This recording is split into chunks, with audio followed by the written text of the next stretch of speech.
Hello everyone and welcome to a Division 1 match here in the Collegiate Chess League's Fall 2024 season.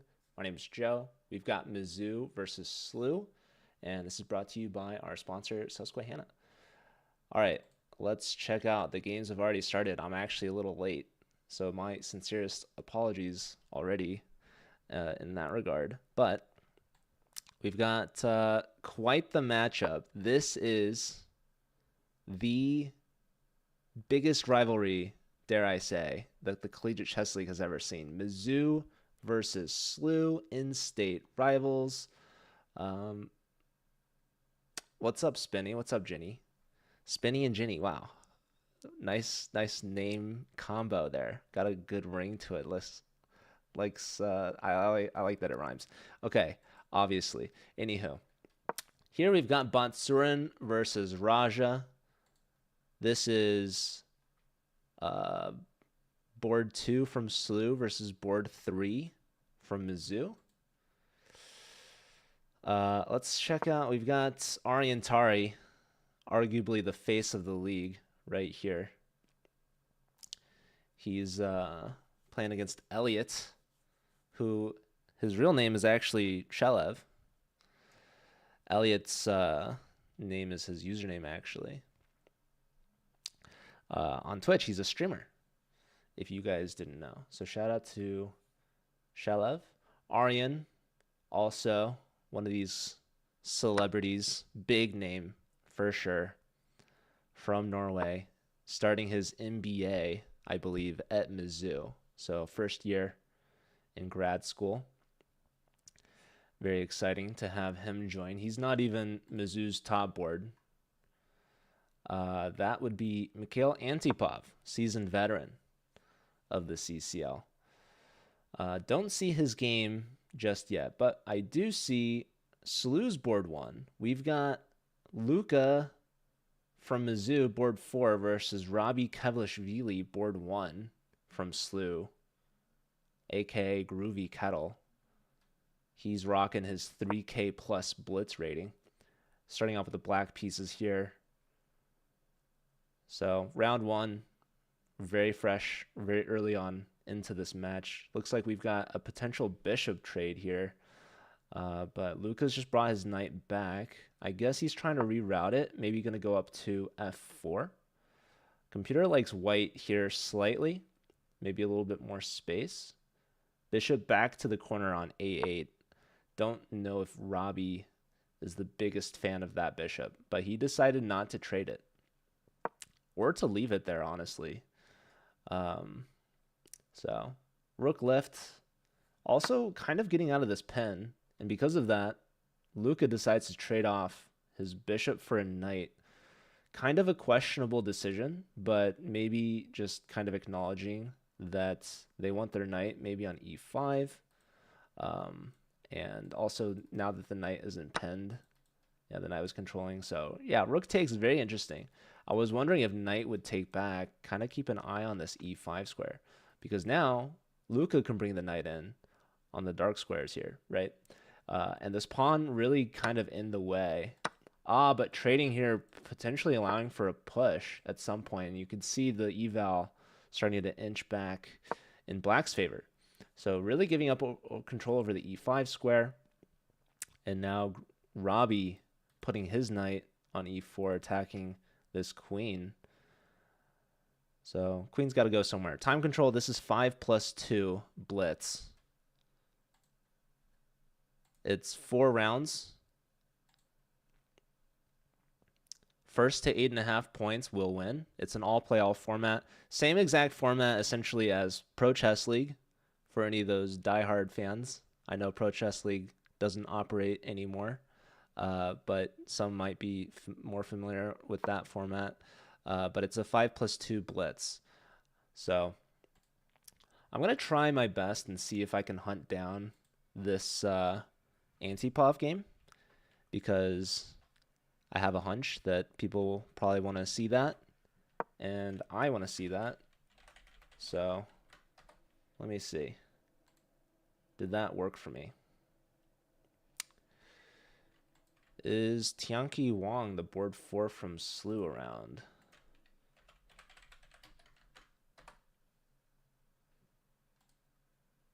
I could also be having an issue. I've done this before where I'm following games on chess.com and it just like doesn't cooperate, unfortunately.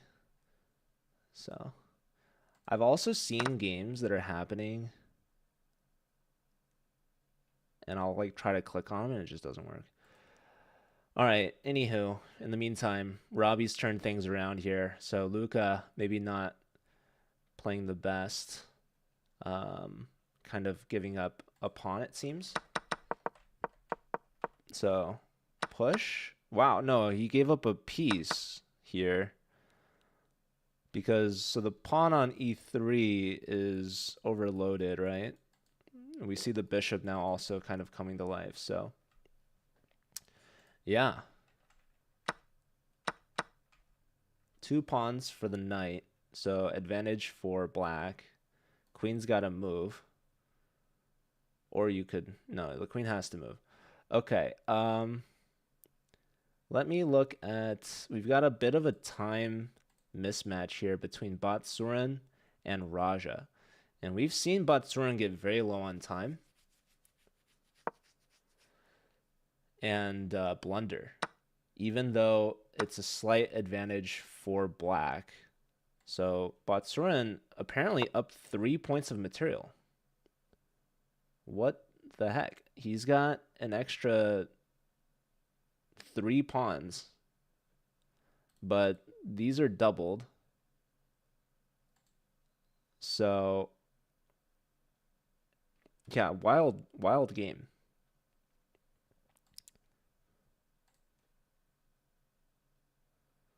Let me try finding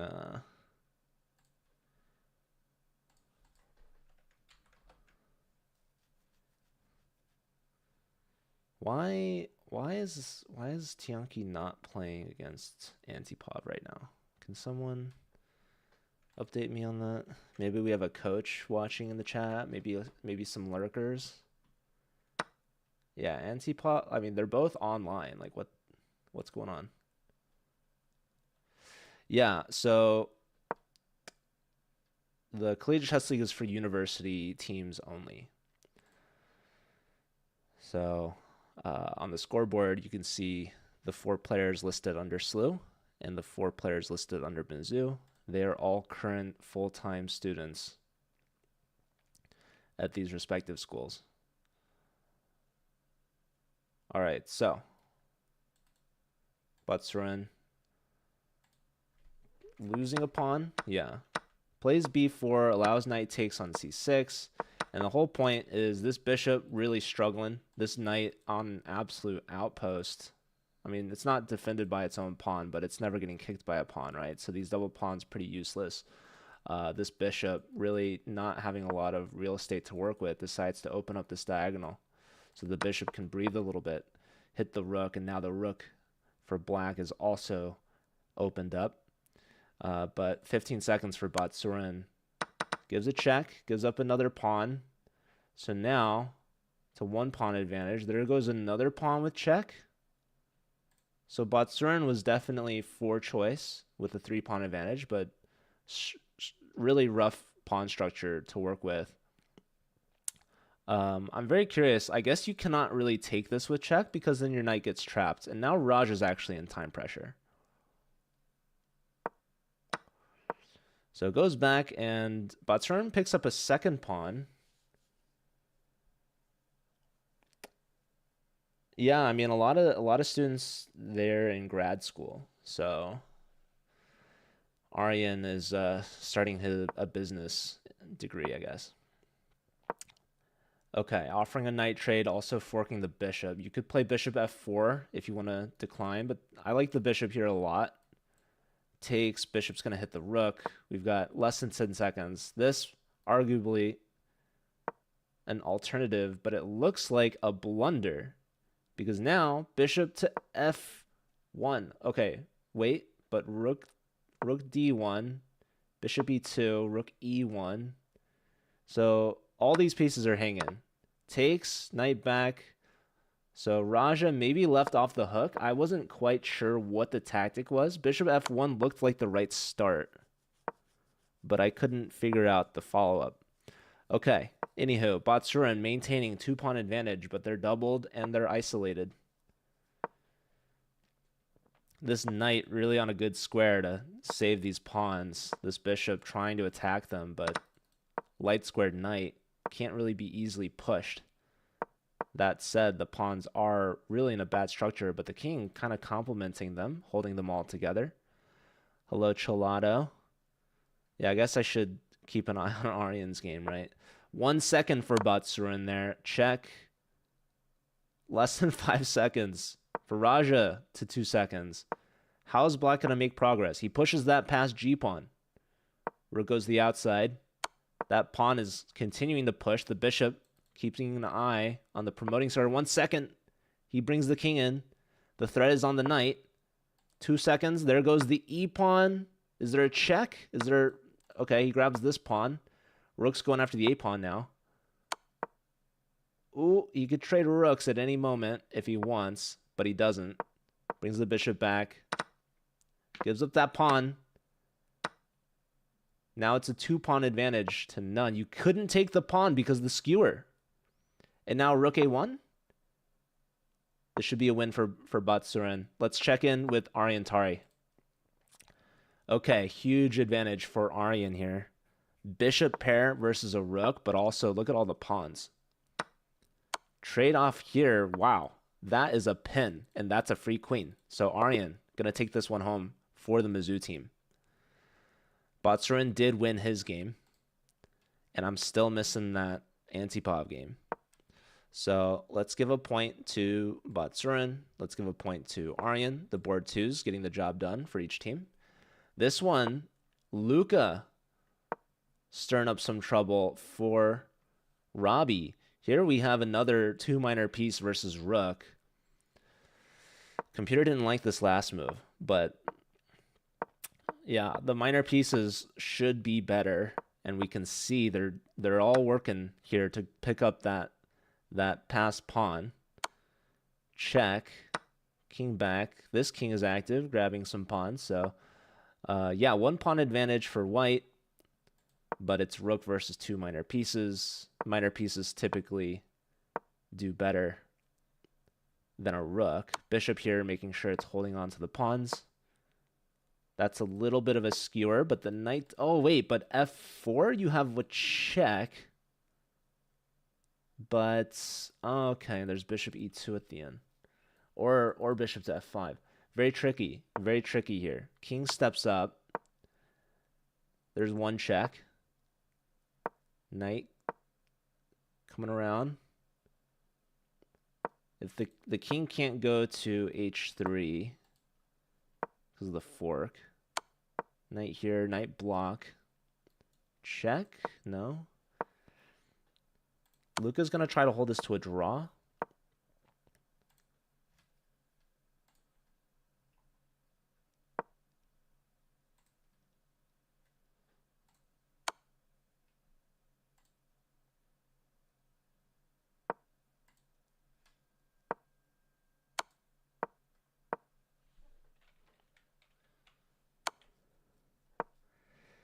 This should be a draw, but okay, here we go. Draw. And that's a big result for Luca, taking a half point against SLU's top board. And we saw in previous weeks, Robbie has struggled against board 4s, I think, if I'm remembering correctly. So, yeah, I gotta look up this. I gotta find Antipov's game. Like, what's going on with that, you know?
Okay, wow. Okay. Here it is. This might be the latest I've ever seen a round one game, but they're playing it, so okay.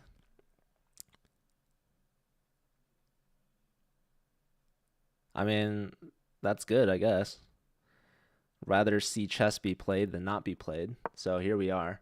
This might delay some of the other rounds, but I mean, I guess here we go. So right now it's tied 1.5, 1.5. This could be the tiebreaker for round one, but it is the overall score that matters, not necessarily the round wins.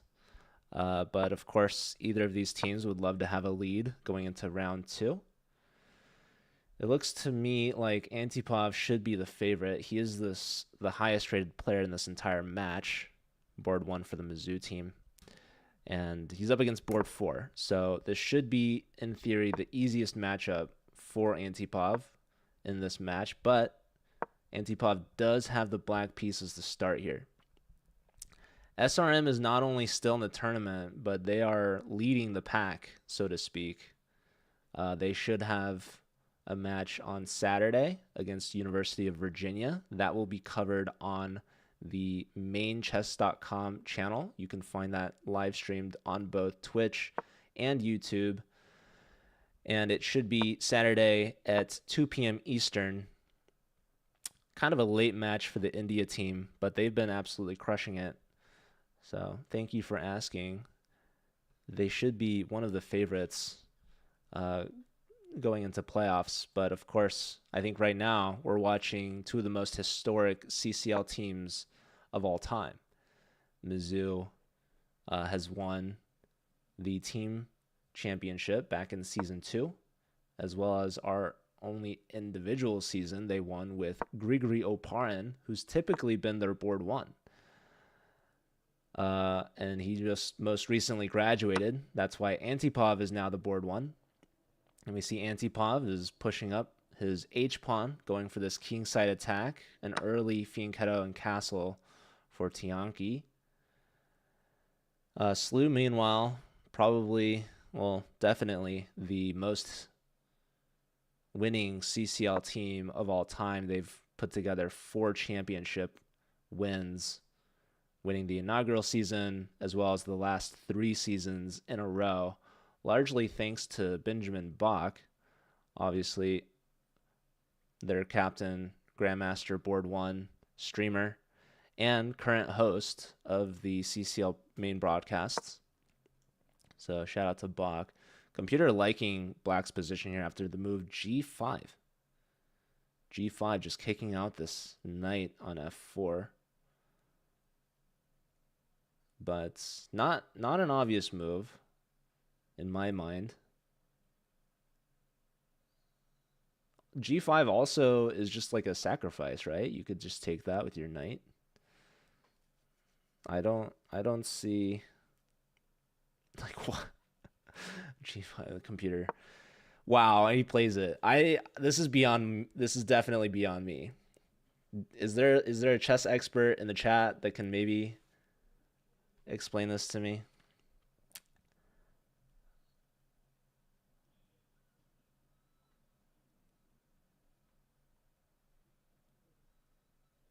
Like, why can't... If you take, there's bishop d4 check. Okay. But, like... I still... Bishop d4 check. Can we, like, not take the bishop on d4? Computer saying best move is knight d5 at -1. Second best is to take the pawn, allow the bishop check, and then play king f1.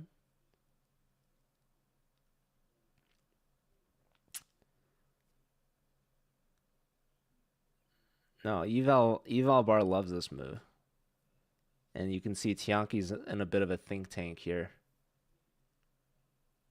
What a move. I seriously am struggling to wrap my head around it still. I have to see it played out. This move might need a whole video analysis, replay, recap. This is something that Antipov was able to just pull out in a blitz game. And I, meanwhile, have the whole computer evaluation, 3 extra lines. I mean, this is just beyond me. Grandmaster versus International Master. He decides to take the pawn, and now bishop d4 check played. King goes to g2. Computer doesn't like that. It wants the move f6. There is a lot of pressure on this king. I guess after bishop check and trade, queen takes, you can go to f3. I don't know why. Okay, the e-pawn is pinned, so that's why you can't block there. I lied to you now?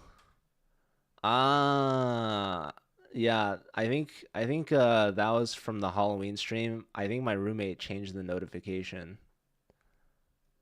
So I'm going to have to change that back. We're going to have to, yeah. But I apologize, Gerbs. Good to see you.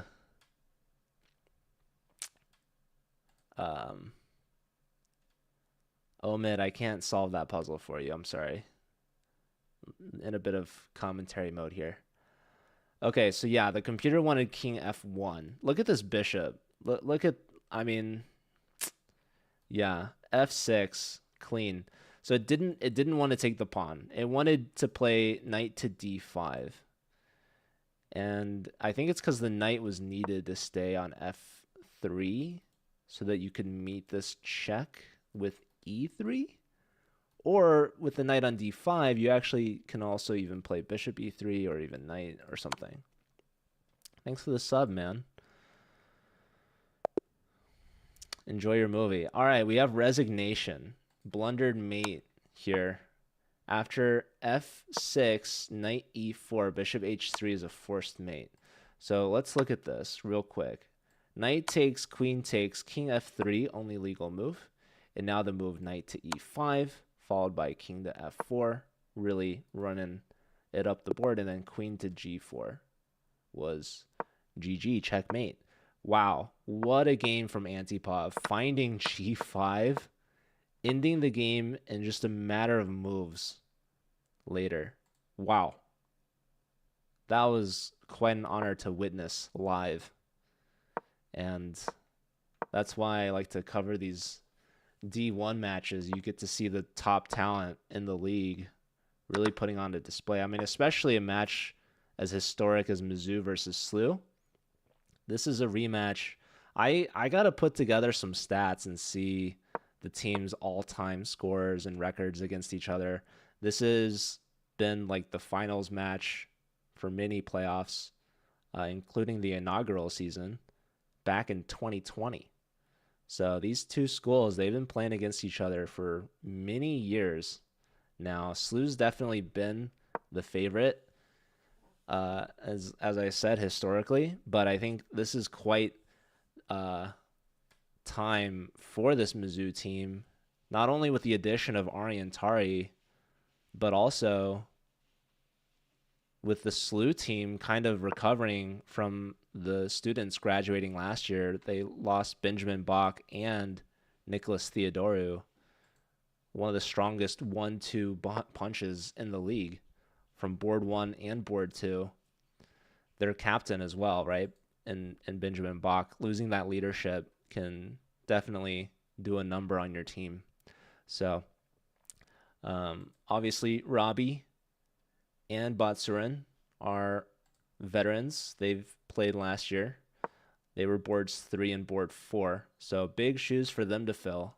Now they're board 1 and board 2. So the current board 3 and 4 for SLU, as we can see here, Antipov's playing up against a national master, but he's 2780. So, and he was like board 2 last week, I think.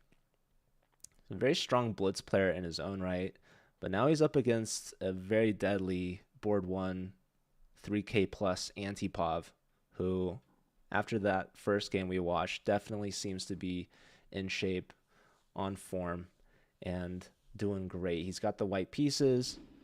Shelev uncastled, king on f7. We'll see if uh, Antipov is able to take advantage of that, but we actually see the computer favoring black after castles long and bishop to e6, eyeing that a pawn. F4, just trying to open up things in the center, trying to get at this uncastled king. The computer really likes bishop to h6, actually pinning that pawn to the king. Yeah, these queenside castles, whenever you push the c pawn, can be a little iffy. But we'll see if Shelev can take advantage of it. Looks like he's got a great position right now. All right, let's take a look at Aryan Tari. He's playing up against SLU's board 4, International Master Tianki, who just got checkmated brutally by Antipov. Although, to be fair, I guess he technically didn't get checkmated. He resigned, but it was like forced mate in 3. Anyhow, looks like Aryan's off to a good start here with the white pieces. We have castles kingside for both sides. So same side castle. Pretty symmetrical development of the bishops for both sides. Tianki maybe a little ahead in development because white's queen hasn't quite developed just yet. But Aryan does have a rook on the e-file, and the computer likes the move c4. Playing in the center, not played here. I think one issue I had with the move c4 is it perhaps weakens b4, which the knight could hop to, putting a question to the bishop. So knight e3, maybe eyeing up this e5 square, but also maybe allowing for the bishop or queen to step up to c2.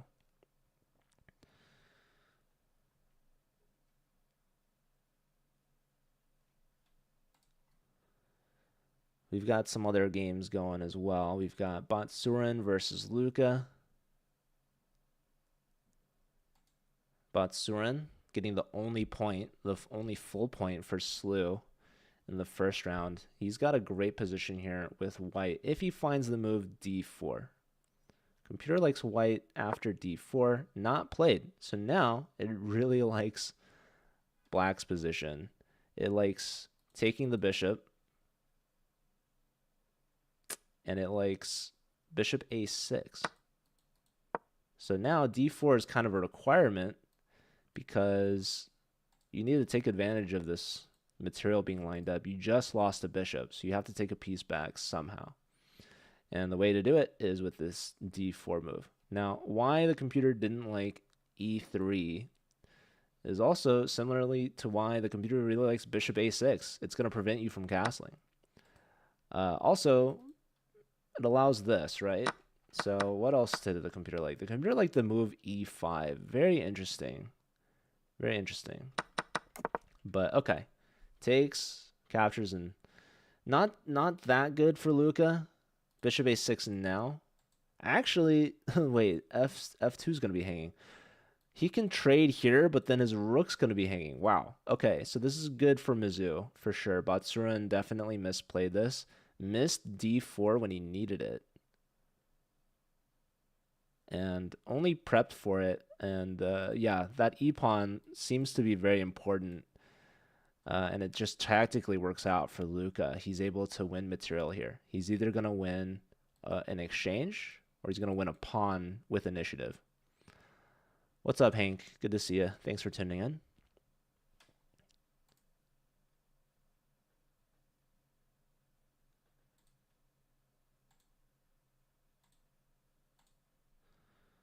This is Mizzou versus SLU in Division 1 of the Collegiate Chess League's Fall 2024 season, brought to you by our sponsor, Susquehanna.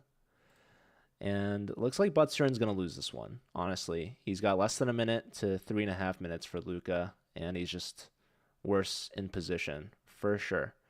Computer says to take on d4 and then play the move knight to d2.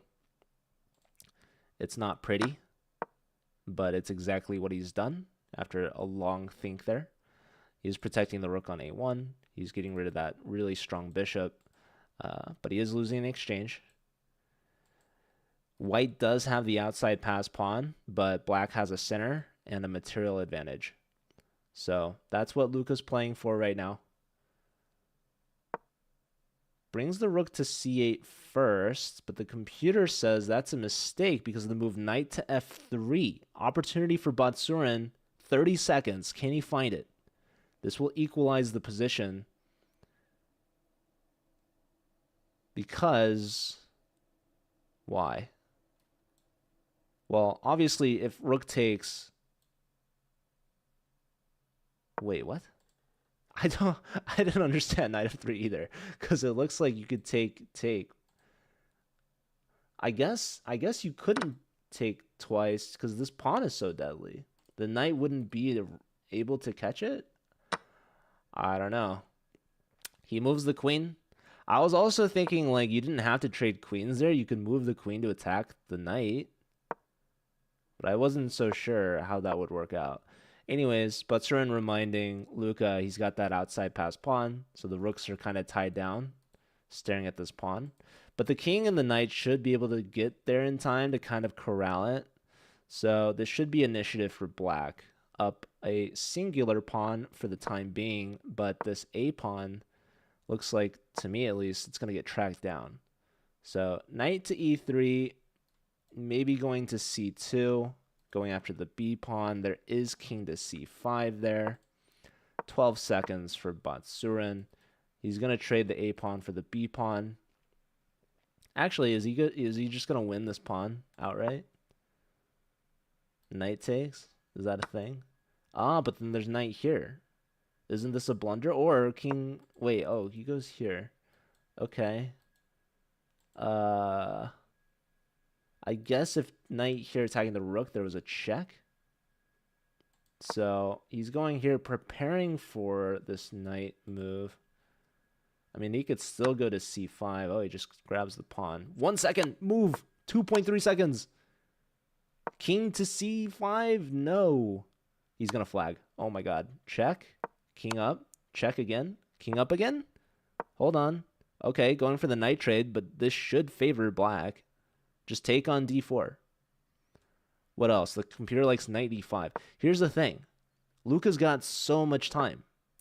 And he can spend that time to find the best, trickiest moves. He trades rooks and not the knights. I don't think he liked the rook being active on the 7th. But his pawns were so good, I think he should have gone for it. Obviously, it helps to have a computer analyzing. Looks like Aryan won his game, and I just completely missed it. So Aryan's a perfect 2 for 2, taking down the bottom 2 boards from SLU, adding on to Mizzou's lead. Batsurin's been living off this increment. I don't think he's going to be able to hold. Luca's been really doing well. Let's check in with Antipov versus Shelev. And it looks like Shelev's actually doing quite a good job here. According to the engine, at least.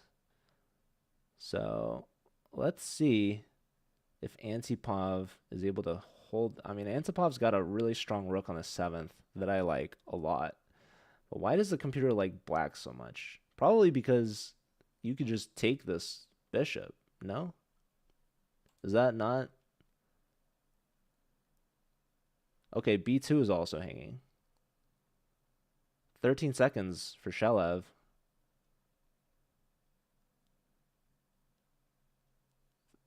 Wow, he plays the worst of the options. And now computer says you can play bishop takes f6. Like I understand any of that. This is too complicated. This position, I tuned in at a bad time because I actually have no idea what's going on. Less than 5 seconds for Antipov. 3, 2, 1. He plays a blunder. Knight to d3. Check. Bishop block. Trade. King takes. This king is in no man's land. Rook check. King d3 though. It wanted rook c4 check instead. Of course, Shelev trying to bring in the other bishop or other rook makes a lot of sense. 3 seconds now for Antipov. 2, 1. Plays a move. It's mate in 1. Rook d4 check is mate in 1. He blunders. And Shelev gets a huge upset win against the Mizzou board Board 1. Wow. So Shelev keeping the match close, brings it back within 1. Luka beat Batsurin. So that's a big point for the Mizzou team, holding on to a 2-point advantage. And now we have Robbie versus Raja. And it's 2 rooks versus a queen. This should be a draw. It's Robbie with the 2 rooks. He's going to try to double and mate, but there's probably going to be a perpetual. Question mark? Wait, can you not just like go rook here? Can you not? Or dare I even say rook to f8? Check block. Oh, the check is here. Wait, but then rook block, and is there not like what's how is this a draw? Queen here. Okay, that might have been an only move. I wasn't sure. But this guard, you could trade off both rooks for the queen, and you go into a completely even thing. He's trying to maybe zugzwang him a little bit. Move the rook. That check again. He can pin himself. Yeah, this is going to be a repeat. Yeah, now he's trying to hold on to this tension and moves the king, but that subjects him to more checks. He's kind of hoping that there's going to be, or that black's going to mess up and miss out on the checks. Okay, block. So he's no longer threatening mate. He's threatening the rook. He's doubled on the f-file. Maybe Robbie's trying to flag him. Understandably, Raja's got less than 10 seconds. But also understandably, it's a dead drawn position, so...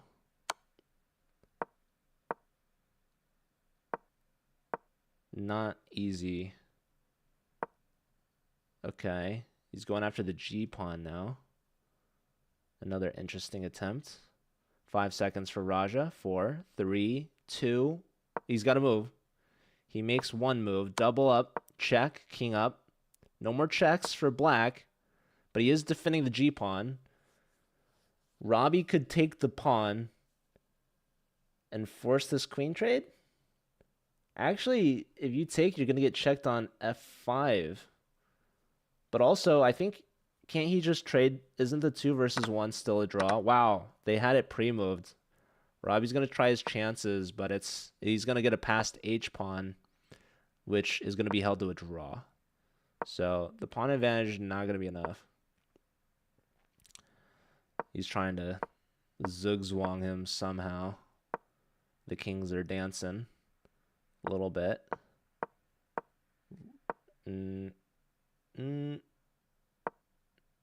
All right, top level gameplay here. What's up, Fly?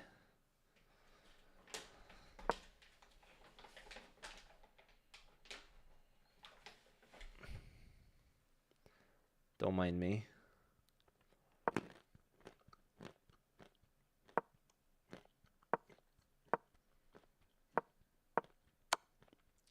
Wow, pawn push. And draw. Try to sneak that one through, but surprised he didn't bring the king up and go to stalemate. But Robbie, as board 1 from SLU against boards 3 and 4, gets 2 draws each, which is a big success for the Mizzou team. And because of that, they have a 2-point lead going into the second half. They're up 5-3. Here we've got Tianki versus Raja. Those were Raja's first points, losing to Batsurin in the first round.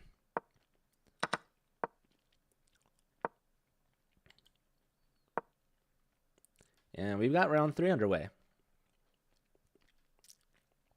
So, Raja versus Tianki, and here we've got Batsurin versus Mikhail Antipov.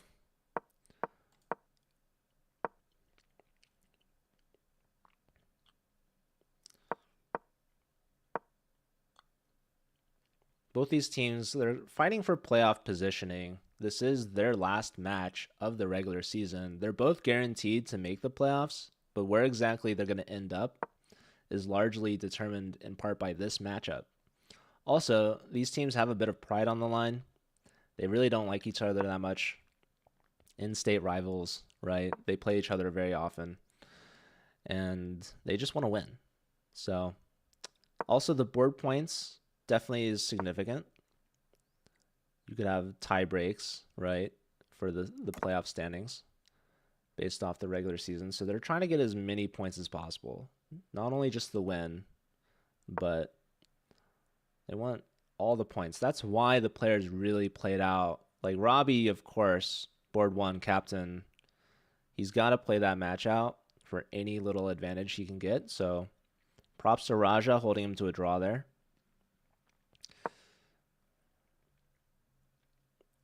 SLU, they got a bit of a mountain to climb, like 2-point lead, pretty significant.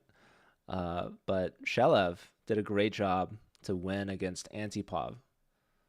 So that was big. That was big for the SLU team. Because if he didn't get that point, it would be 6-2 right now. That would be insane.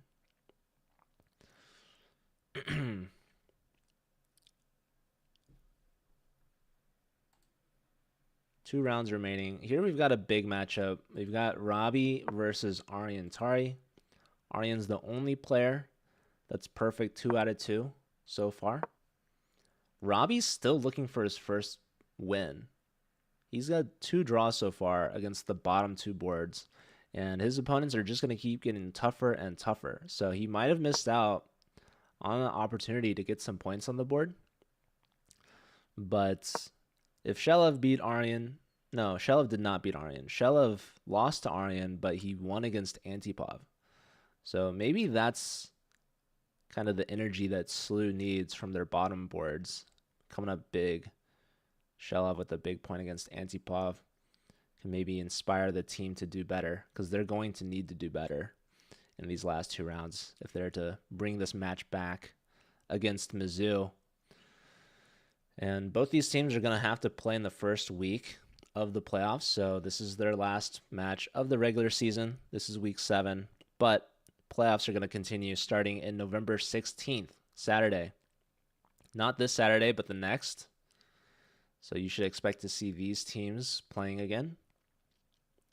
And they're going to be fighting for a spot in the semifinals, which is where they're going to be guaranteed some cash. They got some cash prizes on the line. Tari is a student in America because he is a grad student getting his MBA at Mizzou. So, yes. Tari probably also, on top of getting his degree, maybe a little bit of recruitment done by this Mizzou team to be competitive here in not only the CCL, but other college tournaments. So, shout out to the Mizzou staff getting him on board, bringing him stateside. I'm sure he was potentially recruited at other schools, but ended up going to Mizzou. And as you can see, it's paying off in this match. He's a perfect 2 for 2. And he's up against Robbie right now from SLU, another school that I'm sure would have loved to have had him.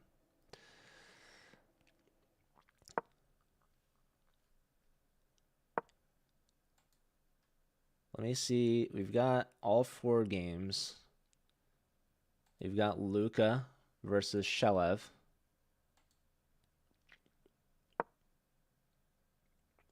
Luca did a great job in the first half, 1.5. He has the second most points behind Aryan Tari. And that was up against SLU's top 2 boards. So hasn't lost a game yet. And he's up against Shelev with the white pieces as well. Shelev's technically the higher rated blitz player, but of course Luca is a grandmaster. Take from that what you will. We'll see. Shelev took down Antipov, right, in that previous round. So title is maybe not so important when you're playing blitz. Computer's actually really liking Luca's position after the move bishop c8. Kind of a retreating passive move from Shelev, but he's trying to displace the knight on e5. Luca's saying, nope, that knight's not going anywhere. I'm going to reinforce it with the move f4, defending it with 2 pawns. So if knight takes, you have the option, but probably f takes, which we see. And now the rook on the f-files opened up slightly, but Shelev's playing g5. A little aggressive. Yeah, this bishop, you can tell, not very good. Only staring at its own pawns. And it cannot move unless you want to lose one of your pawns and go into a pin. So, yeah, king in the corner. Shelev going to try to use the king side to attack somehow. Computer says to play b5 here, which is a pawn gambit. Allows en passant, allows a takes b5. But the computer, I think, just desperately wants that bishop to move. And if en passant, you actually have bishop a6, which is a skewer. So it would be worth the material loss. But if a takes b5, then I don't know. It wants c takes. That gives up a connected pass pawn for white. Kind of a scary move to make. I don't necessarily see the vision. Another idea is to play g4. Kind of blocks the queen out from the h-file. But Shelev instead goes for queen to g7. We do see the queen coming to h5. And yeah, it's saying play bishop d7. Such a sad move to make. But I guess you could trade the b pawn for the a pawn. Instead, we see rook to b8. Passive. For sure. Computer now likes g4. That's what Luca's play. We've watched a lot of Luca. Luca's been playing well for sure, but I got to keep our eyes on the top matchup here. Aryan versus Robbie. Robbie's been struggling. 2 draws in 2 games against the bottom 2 boards. Now he's up against Aryan Tari, who's been a perfect 2 for 2. And now, looks like Aryan's continuing to play very well. So, knight hits the queen. We've got doubled pawns for Robbie and a bad bishop on b2 staring at its own pawn, one of the doubled pawns. And yeah, when the knight moves back, not only hitting the queen, it also frees up this pawn to push forward. Okay, what's going on here? They trade queens. If you go here, you're getting forked, right? There's nowhere else you can go to save the rook. So you had to go to d5. Rook here more or less traps the queen. So rook takes pawn. Wow. Robbie's just going for the material imbalance, not trading queens. Rook takes f6 was second best to c takes d5. So we have a rook and a knight for a queen. He also undoubled his pawns. Material technically balanced right now. But in the long run, you would expect the queen to prevail. So, yeah, capturing on b5.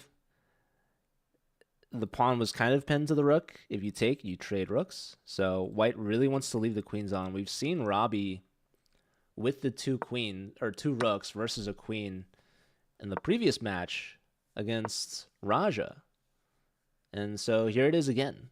He likes these rooks, I guess, against the queen. But Raja's game ended up being a draw. In this game, however, with a little bit more material on the board, Aryan's going to push this to win. He could have taken on c3, which was the second best. The top choice was actually rook to a2. A brutal attack along the second rank. Instead goes for the bishop.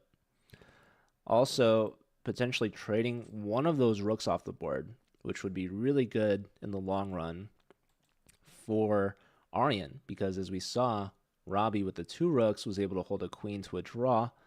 But if you trade off one pair of rooks, that's going to help the queen a bit. So, bishop d2, and only now rook a2. This allows bishop e3. This also allows a rook check. Now the queen wants to take on c3. That's going to be a fork. The bishop's going to have to move, and it's not quite clear where to go.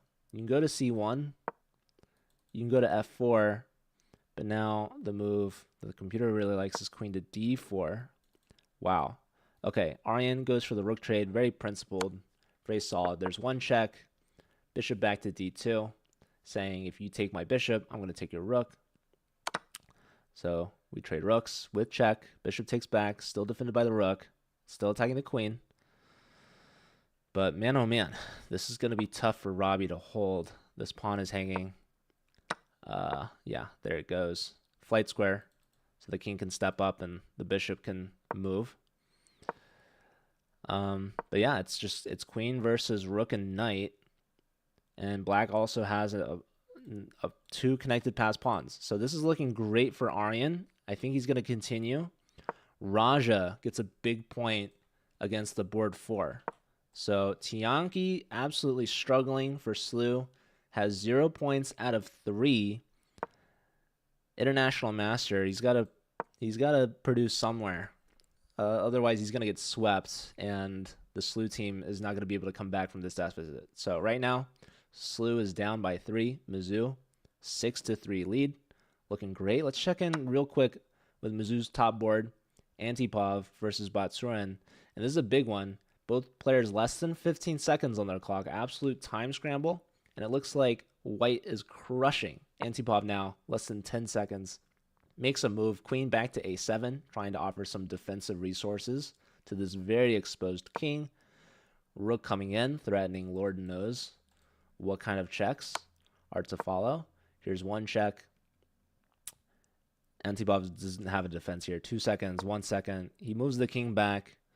There's going to be... Okay, computer wants a rook c8. Takes here, allows queen g7.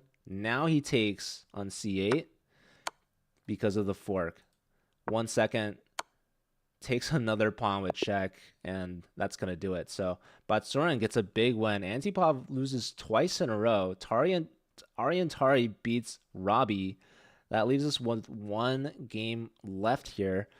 We gave Raja his point. We're going to give Batsurin a point. And we're going to give Aryan Tari his 3rd point out of 3 games. That puts Mizzou at 7 points. They need 1.5 more to win the match. Hello, Chaco. All right. Black's looking great. Shelev really keeping SLU in this match. Back-to-back rounds, if he's able to convert here against Luka. Now, the only thing is, Luka's got a lot more time than Shelev. But Shelev has 3 extra pawns now. And I don't think he's going to let go of them very easily. Check. King goes back. Rook e3. Very nice. Going after the A pawn. Grabs the G pawn. Structure is not great for black, but it doesn't need to be. You've got 3 extra pawns here. This is only a matter of time and technique and conversion. And Shelev is good enough to have all of those. He's got the time for it too. There's increment, 2 seconds. Should be more than enough. Rook to b3. Yeah, final rook for Luka, but the only thing he's got to watch out for are stalemate tricks. Love this little promotion here.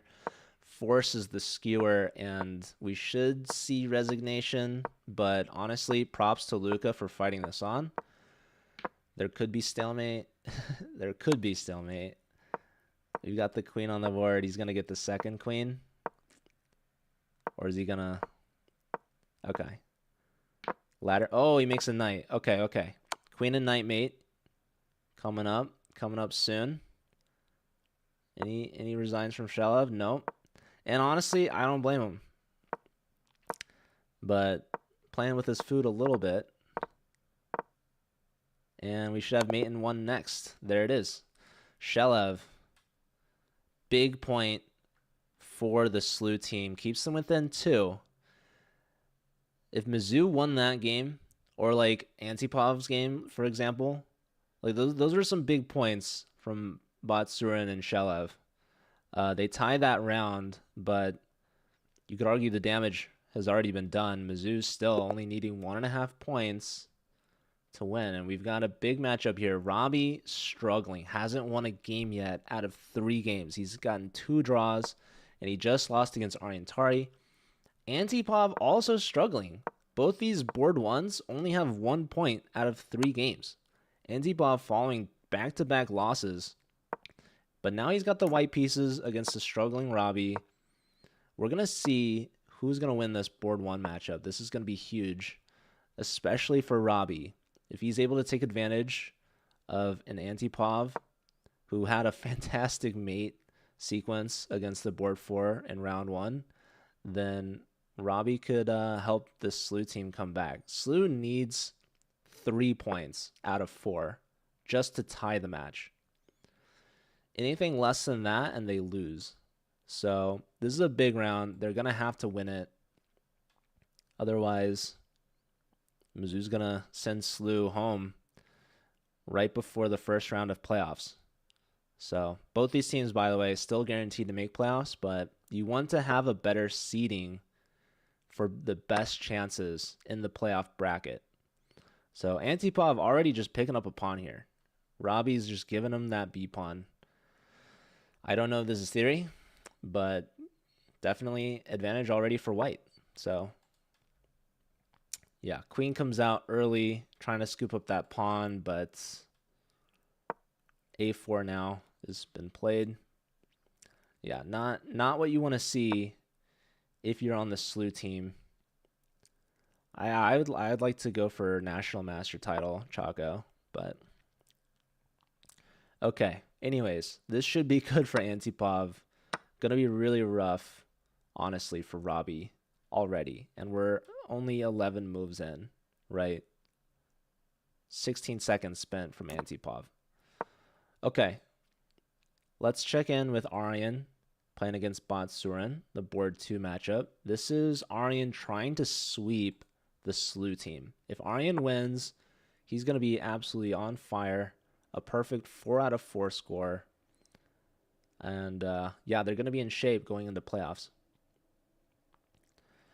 Okay, so b5 played. The bishop on d3 has been captured, retaken by the knight. So all the bishops traded off. It's just knights, rooks, and a pair of queens. Big game for like every board is huge for SLU, right? If they need 3 out of 4, and it already looks bad for Antipov or for Robbie on board 1. It looks great for Antipov. Let's check in with the board 4s. Luca definitely impressed me in the first half. Right, he went 1.5 out of 2 against the top 2 boards. He lost for the first time there in round 3, but he's looking to bounce back against the struggling Tianki, who has 0 points out of 3, and a large reason why SLU is in a 2-point deficit right now. So Tianki does have the white pieces, and the computer does not like this queen check from Luca. It likes queen f3 to block. But that's if Tianki wants to take this to an endgame. And he does. He offers the queen trade, and we do get it. So capture on e5. Why not just knight takes? Ooh, takes with the bishop. Computer didn't like that so much. But that's okay. Yeah, it likes trading there. Like maybe trading rooks, but... Okay, bishop takes, knight in the center. Let's see. Computer likes rook fd1. Makes a lot of sense. Why was knight takes so good? Knight takes, knight d5. Or bishop d6, maybe. Knight to c6. If you get the knight to c6, you're putting a lot of pressure on the pawns, right? Okay. Anyhow, Tianki didn't go for it. Kicks the knight out. Knight comes back to f6. Knight to b6 played, attacking the rook. Rook fd1 again. Should be definitely considered. Maybe even played by Tianki. He does it. So Tianki's definitely got the choice, the position for choice here. And it's about time because he's been struggling all match. 0 for 3. He needs points on the board. if SLU's to have a comeback here. Let's look at the board threes we haven't looked at yet. Shelev versus Raja. I think Shelev's been absolutely clutching it. He's gotten 2 points out of 3. Raja has 1.5 out of 3. And it looks great for Raja here. So what just happened? We have opposite side castles. Very aggressive chess. Bishop h6, looking for a trade. Pawn takes the knight. This is the mistake. So right here, knight takes, and you have to take on g7. You have to. If you take here, this allows for the tactic knight to e4. This is a discovery on the bishop and an attack on the queen. So really nice move here from Raja. Knight takes, and now you can take on h6. And that's going to put your knight into a pin. Oh, he's got the counterattack, knight of 6 now. He needed to take with the queen. Counterintuitive. Oh my god. Is he going to find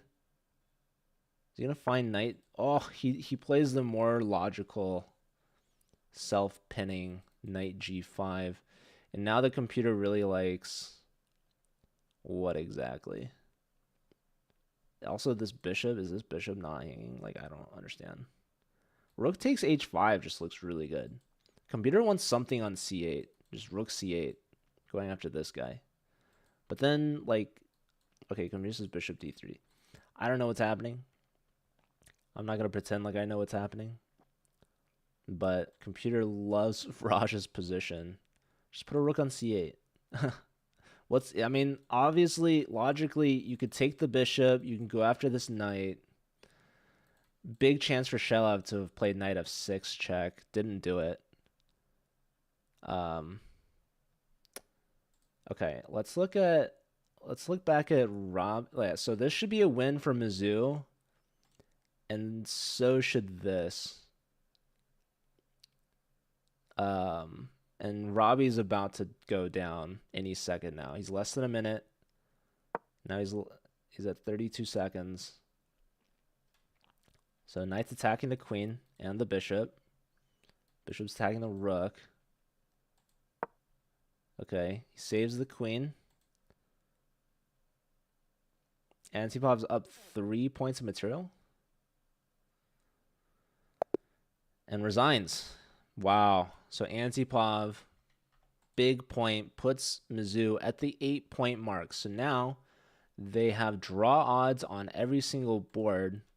Let's tune back in with Aryan and Batsurin. This is an even position. So any draw, any point from Mizzou wins the match. And I suspect it's going to come on board 3. Raj is crushing this game, right? So bishop pair, yeah. He grabbed the piece on b5, understandably. Up 4 points of material. This is hanging. Take here, that's a fork. I'm wondering if there's like some sort of mate that we can get on h7, of course, but easier said than done. Can you take on g4? I mean, probably, but it's all just losing is the problem. So SLU, with their back against the wall, 3 games left. They have to win on every single board, and it's not looking likely. Doubled rooks on the h-file. Shelev not giving up hope just yet. This bishop, though, is just such a key defender. Wow. Oh. Rook sacrifice. Hold on. Am I seeing this right? So pawn takes, blunders mate in 1. Queen takes. And then there's rook c8. Oh. Beautiful rook sacrifice from Raja. Giving up the 2 rooks for the queen. And just knowing this simplification, White's going to have no chance. And that's going to do it. Okay, Tianki got his first point for the match, but it's a little too late. The lowest rated player in this matchup is between Luca and Tian. So Tianki's at 2,700. 2701 to be precise. Okay. Here, this match still fairly even, but looks like advantage for Batsurin. So, yeah, really, it's going to be Raja to bring this one home. I mean, Aryan also could win or draw. That's all Mizzou needs. But Raja's not going to let this one slip.